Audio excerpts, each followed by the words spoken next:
দুধের শিশুকে ফেলে রেখে অন্যের হাত ধরে চলে গেছে নিষ্ঠুর মা। তবে মা ফেলে চলে গেলেও ফেলে যায়নি প্রিয় বাবা। সব সময়ের জন্য নিষ্পাপ সন্তানকে নিজের বুকে আঁকড়ে ধরেছেন। এই বাবুর মা চলে গেছে আর কি ভাই, এটা ছেলের সাথে সম্পর্ক করে আমার 1,30,000 টাকা নিয়ে। পৃথিবীতে সবচেয়ে নিরাপদ ও আপন ব্যক্তিটি জন্মধারিণী মা, কিন্তু সেটাই যেন নিষ্পাপ শিশু মিরাজের ক্ষেত্রে ভুল প্রমাণিত হলো।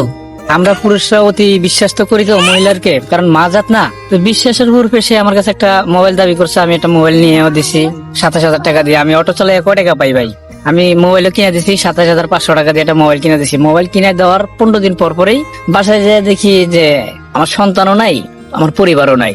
যে ঘরের দরজা আমার সবসময় থাকে চাপা নাই কিংবা ঘরের দরজা লাগানো থাকে, সেই ঘরের দরজা এখন পুরো ফাঁকা। ঘরের দিকে তাকায় দেখলাম যে কোনো জামা কাপড় একটাও নাই। ফট করে আমার মনটা বেঁচে গেল কামড় খাওয়ার পরে আমি কি করলাম, তোষক জাগাইলাম। তোষক জায়গায় টাকাটা দেখলাম যে টাকাও নাই। সন্তানদের বাবারা ফেলে চলে গেলেও কখনো ফেলে যায় না মা, আমরা এমনটা শুনেই বড় হই।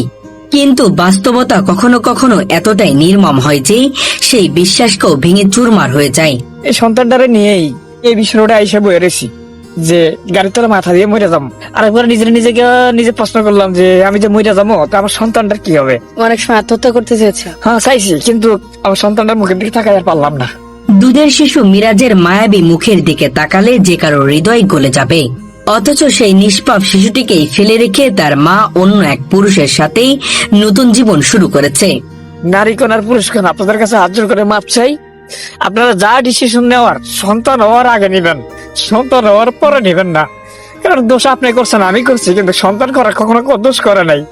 তাহলে জানে শুনে এই সন্তানটারে এতিমটা বানান। কতটা নিষ্ঠুর, কতটা নির্দয় হলে একজন মা নিজের বুকের ধনকে এভাবে ছেড়ে যেতে পারে? এই প্রশ্ন আজও উত্তরহীন। ছোট্ট মিরাজ এখনো বুঝে না পৃথিবী কি, ভালো মন্দ কি, ভবিষ্যৎ কি। সে শুধু জানে তার বাবার বুকে একটি নিরাপদ আশ্রয় আছে, যেখানে সে অগাধ আদর, স্নেহ আর ভালোবাসা পায়।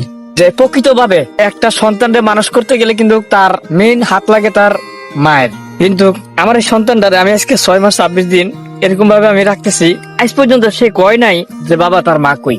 মাত্র 2 বছর 2 মাস বয়সে মিরাজের জীবনে নেমে আসে এক ভয়াবহ পরিবর্তন। তার মা জান্নাত খাতুন, বাবা বিল্লাল হোসেন। একটি ছোট্ট সুখী সংসার ছিল তাদের। অটো চালিয়ে কষ্ট করে সংসার চালালেও ভালোবাসার কোনো অভাব ছিল না। সে আমার একটাই উত্তর দিল যে তুমি আমার ব্যাপারে নিশ্চিত থাকো, এমন কোনো কাজ করবো না আমি যে তোমাদের থেকে আমার দূরে যাইতে হয়।